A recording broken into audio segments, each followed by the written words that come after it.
very much. And then what's that person said after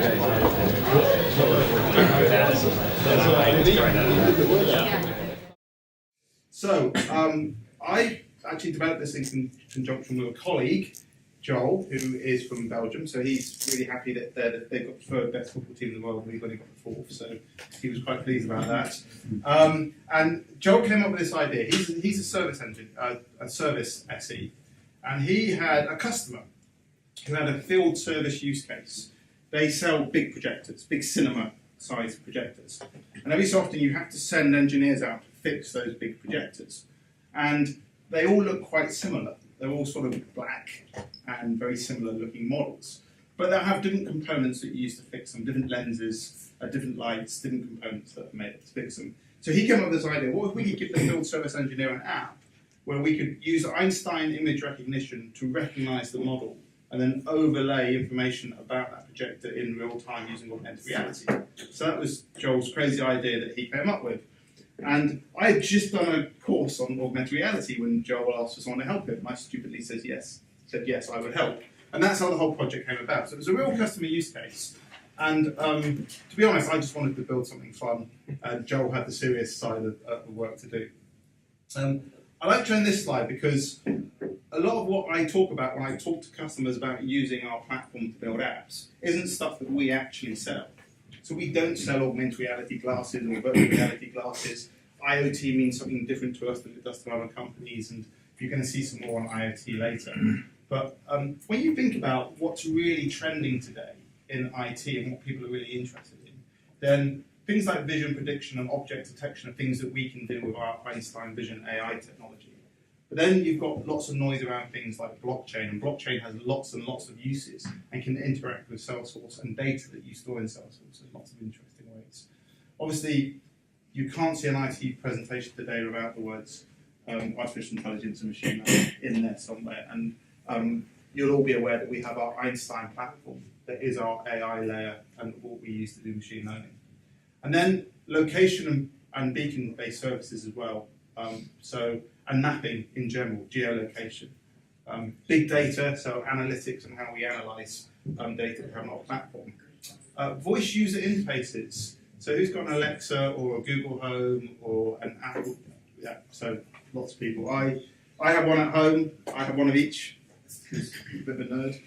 And if I have to listen to Happy one more time, it's the only song my daughter can ask for. I must have heard that song hundreds of times.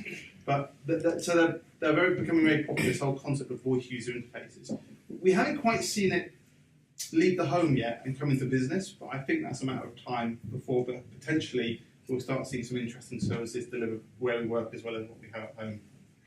And there's the whole IoT thing. Now, when it comes to IoT, Salesforce, we don't build devices and we don't build networks and we don't build device connectivity. That's not what we do at Salesforce. That's not what IoT means to us.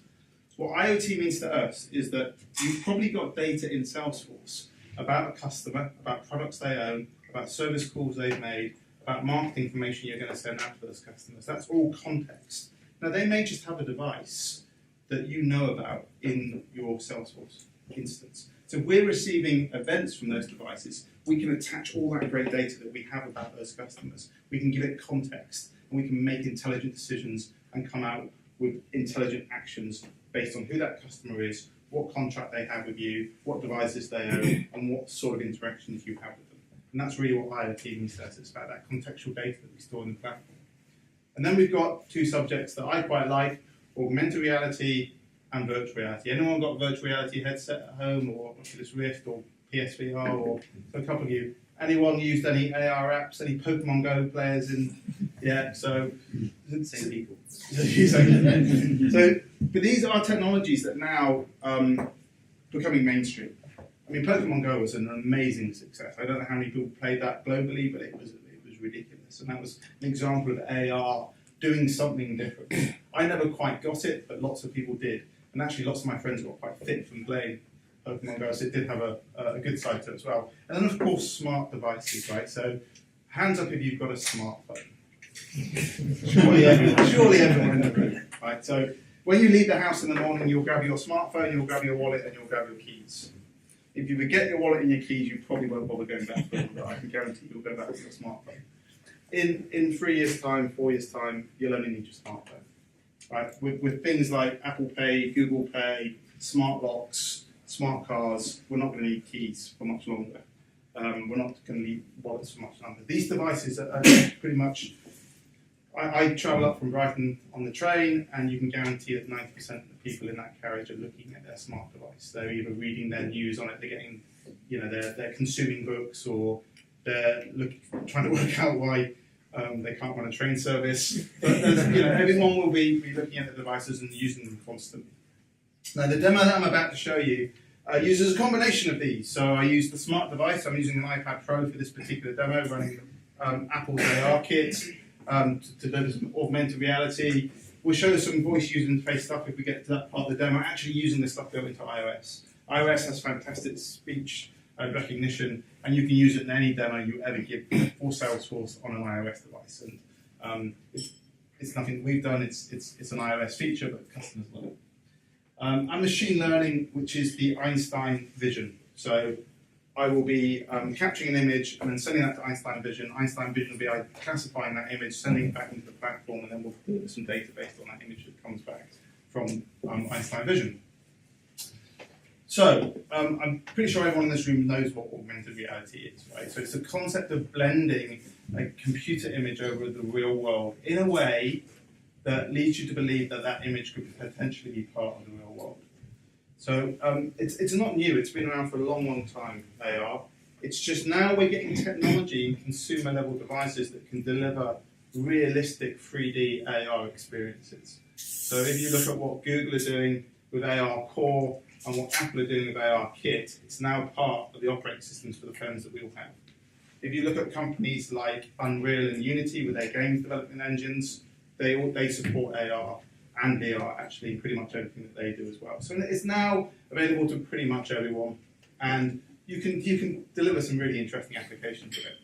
Let's have a quick look at a couple of demos.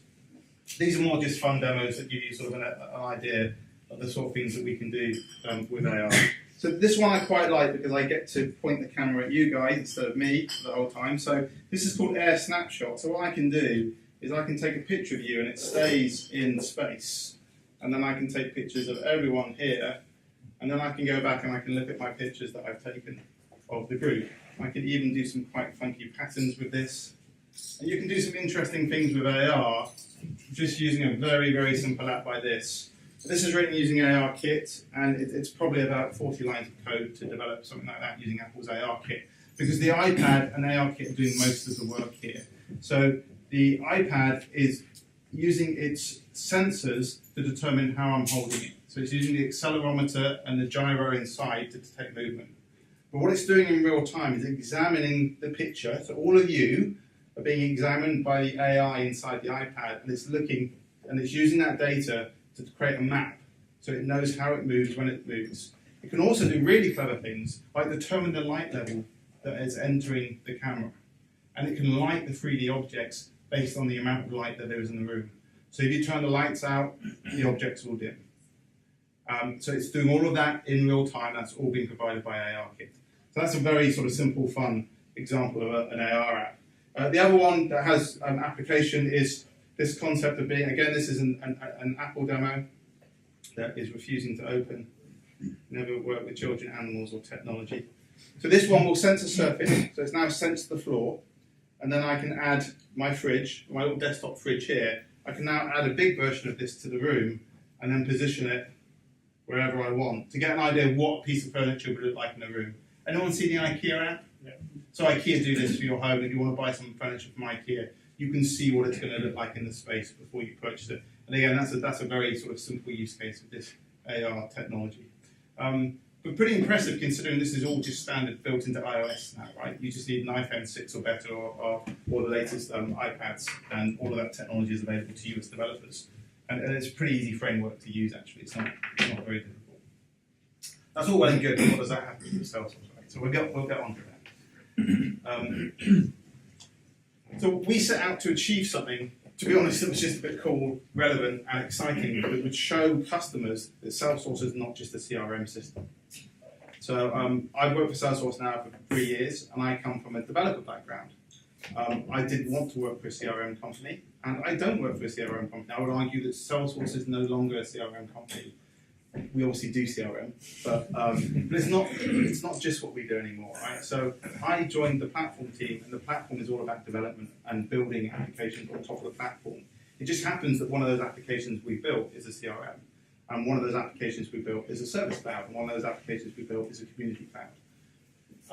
And the reason I say this is because it's the name. The name is confusing. We're called Salesforce, but actually we do a lot more than that. So this was just an attempt to show thinking sort of a little bit outside the box and delivering something slightly different for our platform. So we built this augmented reality app. And the idea with the actual full demo is that it starts with an IoT use case. So this little fridge here actually can plug into my laptop, the USB in my laptop, and it can cool down. You can put a can of Coke in it and it'll keep it cool. It takes about an hour, but hey, I don't use it for that. And the nice thing is you can make it heat up. So I can switch a button and then it turns into a heater. And so there is a trailhead called the Electric Imp IoT Trailhead, getting some nods from the audience here. And that uses a little device called an Electric Imp that can measure temperature and it can measure light levels. So this trailhead will show you how to plug that device into IoT Explorer in the platform and consume IoT events from the fridge. And then as the fridge gets too warm, you trigger a case. We get support call logs and we send a field service engineer out to fix your fridge. So that's the use case we have here, and that's built pretty much using the IoT Trailhead. So if you haven't seen that, go and look at that on Trailhead. It's a really nice trail to do a couple of hours. You do have to buy the Electric Imp device that you need to order from the US, but they're not very expensive. And you get everything that you need to build a fully working, proper IoT use case. So that's how we started our journey. So let's have a look what happens next. So my fridge has started heating up. The events have been sent into Salesforce. Salesforce has triggered an event that's logged a support case. But we've also worked out, because we know who the customer is and we know their contract details, we've worked out they've got a proactive support contract with us. So we're just going to send a field service engineer out to them before they even know there's a problem. And this is one of the use cases that we use quite a bit for IoT, this concept of predictive support. So you're sending someone out to fix something potentially before it's failed. So this is the demo that we built for that sort of use case. So now we've got our IoT view, we've got our AR view that we had earlier. And what I'm going to do now is just scan this fridge. And then what will happen, hopefully if I've still got Wi-Fi, it will then talk to Salesforce, send data about this image to Salesforce, send who I am, and then Salesforce will categorize that and then send some information back to me and then overlay that information onto the screen. So you can see here, I can see that this is a fridge. I've got some details about that fridge. And I've got some details relating to the contract that is associated with that fridge. If I want to do some work on the fridge, I can just tap on this and then that goes transparent so I can work on the fridge behind. If, as me, your eyesight is going a bit, you can even use the gestures that are built into iOS to make that panel bigger or smaller. All of this data is real time from Salesforce. And very subtly, you can even see that the little cloud is actually floating up and down. It's very subtle. And you can see that we're starting to predict the number of life that's left on this fridge. We're seeing the current temperature, and we're seeing what the operational highs and lows should be for that device. And the other thing you can do that's quite nice, this is a little robot that my daughter bought me. I say she bought it, and I probably paid for it. But and then you can see that we can have multiple panels open at once. So if you're a field service engineer and you've got many things to work on, you can start looking and comparing lots of these panels. So the UI expands just beyond the size of the iPad and becomes the environment that you're working in. And you can start to interact with this. Now, I'm just going to close that one down. We don't have a problem with the robot, he's working fine. But I need to work out what's wrong with this fridge. And this is where field service knowledge comes in. So, sorry, service knowledge. I can click on the question mark here, and it brings up all the knowledge articles that I have in my org. And I can click on the fridge's knowledge article and look at my discoverable fridge, and it tells me everything I need to know about that fridge. And there you go, you can actually put a can of Coke in it, so it wasn't my fault that it broke. I was using it correctly. And so the idea here would be that the engineer who comes to fix the projector would have all of the knowledge base required to fix that projector on the device. So he'd be able to find out what that device was, bring all the knowledge back. let's say I've done all that. I can actually minimize this. This is using something called Salesforce snap-ins, Service Cloud snap-ins. Let's just say that actually that hasn't solved my problem. So what I can do now is I can log a case directly from here. So I'll just log a test case. And this is where you can start showing off the features of iOS, like please order a new compressor for this fridge. And then hit send, and then I'll log a support case in Salesforce. Now what's happened is a case has been opened in Salesforce to replace the compressor on this fridge. They know who I am, they know what fridge it is, what asset it is, so we can connect all that information together within Salesforce. And then the support engineer gets his part, fixes the fridge, and is able to go home with a very happy customer.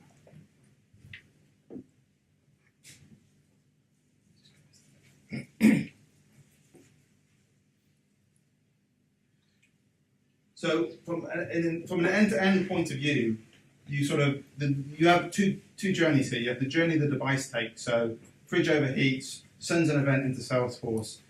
We pick that event up in the Electric Imp platform, because I said we don't do platforms that do devices, but Electric Imp do. They first of all pick up the event.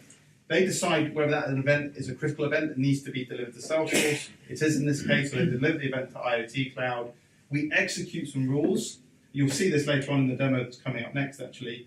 We'll execute some rules within Salesforce. We'll update a case, log a case, look up the account details, and send the field service engineer out to fix the device. And then the engineer has a journey. He scans the object. That image gets sent to Salesforce. We then call Einstein Vision with that image. We look up all of the context that's related to that device for that customer. We combine the data. We return it to the iOS app. And then we render that AR scene using ARKit in iOS. So the way we built the demo is we used the IoT Electric Imp trailhead to build that demo, and then we extended the standard model within Salesforce. So for this, I just used standard objects. So the concept of a product, an asset, a contact, an account, and a contract. Standard objects in Salesforce. I added a couple of fields to the product and the asset objects because we need to know like the min and max temperature that the fridge should be operating at, and we need to know the current temperature. So just a couple of custom fields were added to those objects. And then we had to program Einstein Vision. More on this in a second. And then I had to create a REST endpoint. So the iOS device calls in via a connected app into Salesforce, and it hits a REST endpoint, a custom REST endpoint developed in Apex. So I send in a basic form coded version of the image and the details about the customer. And then we added some knowledge to the Service Cloud to enable us to have the knowledge on the device, and then we used something called Service Cloud snap-ins to deliver the knowledge and the case management to the iOS device. And then we wrote the iOS app. Now, we used quite a few tools to do this. And the thing about modern development on Salesforce is you're not restricted to just using Dev Console anymore, thank goodness. You can now use other tools to do your development. So I personally use IntelliJ, the IntelliJ IDE with the Illuminated Cloud plugin, which is great. If no one's used it in the room, you should check that out. And a combination of Salesforce DX as well. So I use Salesforce DX and Scratchworks to do the early development. Obviously use a lot of the cloud tools in the platform to add the fields to the custom fields, the standard objects, and build out the Salesforce part. I then used, actually at the time, it was a beta version of Xcode to do the ARKit, the iOS development side of things. On my Mac, I use a tool called Pour, and is everyone familiar with things like Postman? You're doing REST and SOAP-based, so Pour is a Mac OS version of that, if you like. It's very nice and very Mac-y. You know, it's got that nice Mac look and feel and stuff, but it's very good. I use Photoshop to do all the image creation stuff. Unity, actually, a part I didn't show you today, we were able to render in real-time 3D objects within Service Cloud as well, using Canvas and WebGL engine, which is part of Unity, and Blender for the asset creation. And do people use Macs, and do people use Automator on the Mac? It's a fantastic tool on the Mac for just automating processes.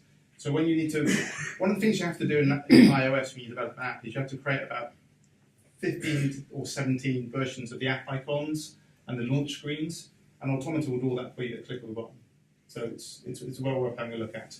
But the point there is we used a whole range of tools, not just Dev Console. to build that app.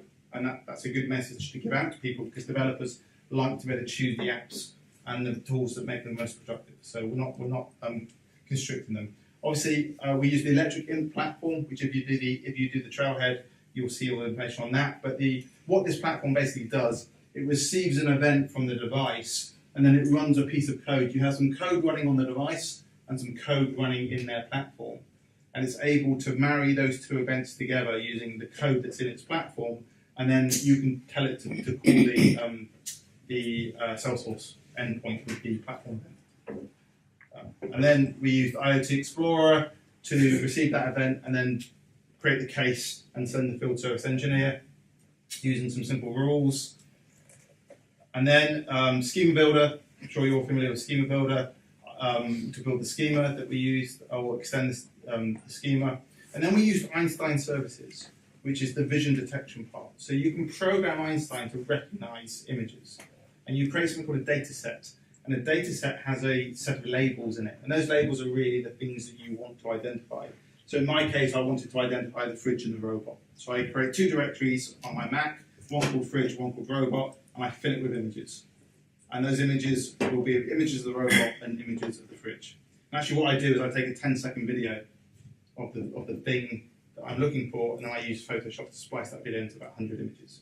And I use that to program Einstein to recognize that thing. So it will recognize the fridge and the robot pretty much from any angle, because I've given it all that data. And so what you do is you define your labels, robot and fridge, you gather your images, and you train a model. And once you've trained that model, you can ask it to predict, by giving it a new image, what is this thing that I'm looking at? Classify this image that I'm looking at, and it will return a classification for that image. It can also do a whole bunch of other clever things in terms of object detection, so it can count the number of objects in an image. It can do multi-label classification, so tell me if this image contains a robot and a fridge. It can do language, so sentiment analysis and intent analysis. So we do NLP, natural language processing, as well as image in Einstein Vision as well. And this is the technology that we use on ClickCovers to deliver Einstein services in Sales Cloud and Service Cloud. It's available to developers as well. And then once we've done that, I install a piece of software called Platform Services by one of our demo engineers, Rene, and this allows me to easily create new models and train new models from within Salesforce. Rene's written a really good blog on that, so if you're interested in that, then just go and look at Rene's blog, it's very good. And the sort of things you can do with Einstein Vision services, you can use it for things like visual search. So one of the demos we have is where you're something called Dreamhouse. If you go to dreamhouseapp.io, it's a whole demo that's been built by Salesforce Labs. And you can search for a house just by dragging a picture onto a text onto the platform, and we work out the type of house that you've dragged on, and we return all the houses that match that image. So if you're after a contemporary house or Victorian house or a colonial house, it will do that just by dragging an image in. We'll do that search for you. So you can think of some companies, some of our customers who have hundreds of brands. That's a really useful feature for them. So being able to do things like visual search is really interesting. Now, brand detection and being able to do things like social listening. So who's wearing my jacket that I sell on Facebook? Or people don't do Facebook anymore, do they? What's it, Instagram nowadays? What are all the kids doing? I don't know. Snapchat, whatever it is. But who's promoting my brand? Because they could become brand advocates for me. They could become part of my marketing department. My customers could become an extension to my organisation. So those are really powerful ideas, and they can all be driven by things like having visual search or visual classification of images. And then, of course, the Salesforce platform that we know and love, using some Apex to create the REST endpoint. This is the 3D model being shown within Service Cloud. So again, 3D assets being displayed within Service Cloud. And we used the snap-ins to do all the knowledge, the case management. And actually, the part I didn't show you today, because it's hard to do with one person, is that we also enabled something called Video SOS. So I could have tapped the Video SOS button, and that would dial me through to an agent in the back end, and we could have a video conversation. So they appear in the little bubble here, and then they get a view of what I'm seeing in the iPad within Service Console. And then they can annotate that screen. They can draw on the screen, and the annotations appear on the iPad. So you can imagine how that would be really useful in an AR view, because I'm now actually drawing on the view that I'm looking at as an engineer. So I couldn't show that today, apologies for that, but that's quite a powerful demo as well. And then Xcode to do all of the iOS development, I use Swift. And this particular demo, I used ARKit 1.5, which was in beta at the time the demo was written. 2 is in beta now, which is coming out in iOS 12. And I put some nice new features into the next version of ARKit. I mentioned this earlier, but ARKit does some really clever things. It does it really quickly. So it works out the configuration of the space that it's in, camera positioning, location, orientation, and sizing of the space that you're in. It can obviously overlay 2D and 3D models onto the view that we're looking at. It can do apply light estimation to the models, and it can do plane detection. So the demo I showed you earlier detected the floor and placed the fridge on the floor. It can also, in 1.5, detect vertical surfaces as well as horizontal surfaces as well. So you can start doing some interesting, really interesting simulations where you throw a ball and it hits the wall and bounces off the wall. That could all be done in AR. Or you can position, you can see where would this picture would look nice in my room. You can do that sort of stuff as well with that. Obviously, I showed you one type of image recognition using Einstein Vision. But ARKit can do its own type of image recognition, but it's for a very different use case. So let's say I wanted to have a marker, and I wanted to place a 3D model on that marker. That's what ARKit will allow you to do. So I could have a picture of Astro here on the table, I could point my ARKit at it, and then a 3D model of Astro would be rendered from top of that card. And as I move the card, the 3D model would move in concert with that card. So that's what image recognition in the AR space means, rather than the type that I showed you earlier. And something called hit testing. So when I touch the screen, it extends my touch into the world, and then works out whether I'm hitting any 3D objects. And that's how I was able to interact with the user interface in the way that I did, because my hits from the screen are being projected into the world and hitting the 3D models as they're being rendered. And that's how you're able to sort of resize and move things about in the 3D world. In ARKit 2, they've introduced this feature that's going to be really interesting, especially from the gaming point of view, where if 2 of us had ARKit running at the same time, they synchronize. And if we're looking at the same thing and I affect it, it gets affected in your view as well. So this concept of synchronizing up to 6 devices to look at a model and have that model change on all devices at the same time from different angles.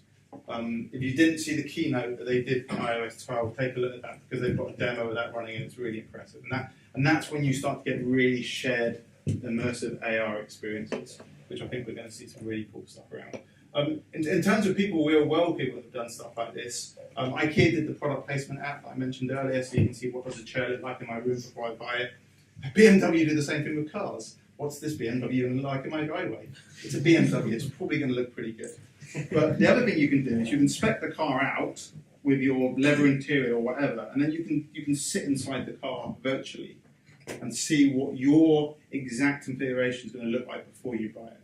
So that's quite nice, actually. Obviously, I showed you field service enablement, augmented knowledge. For museums and galleries and exhibitions, this technology could be groundbreaking in terms of being able to extend that experience that you have when you walk into a space. And if you use that in a combination of location-based services, you can start to do some really amazing things in terms of bringing static objects and static images to life in a way that we've never been able to do before at a consumer level. And then games, of course. And there are hundreds of games already available for iOS around this, Pokemon Go being one of the most popular. And from an education point of view, it's really exciting, because just being able to visualize the solar system in your house is incredible. One of the AR demos I wrote when I did my course was the universe, our solar system rendered in real time with the planets spinning as they would properly spin. Speeded up, obviously, and slightly shrunk. But then just to be able to show my 6-year-old daughter that, yeah, obviously, the sun we'd be a long, long way away if it was in proper scale. But just being able to show that to my daughter, explain that we've got, 8 or 9 planets, depending on whether you're old school or not, in our solar system, and this is how they move. And for a 6-year-old to visualize that in their living room, it's really amazing to see the way, because they see the world differently to us. They see the world much nicer than we do, and that was a really nice experience.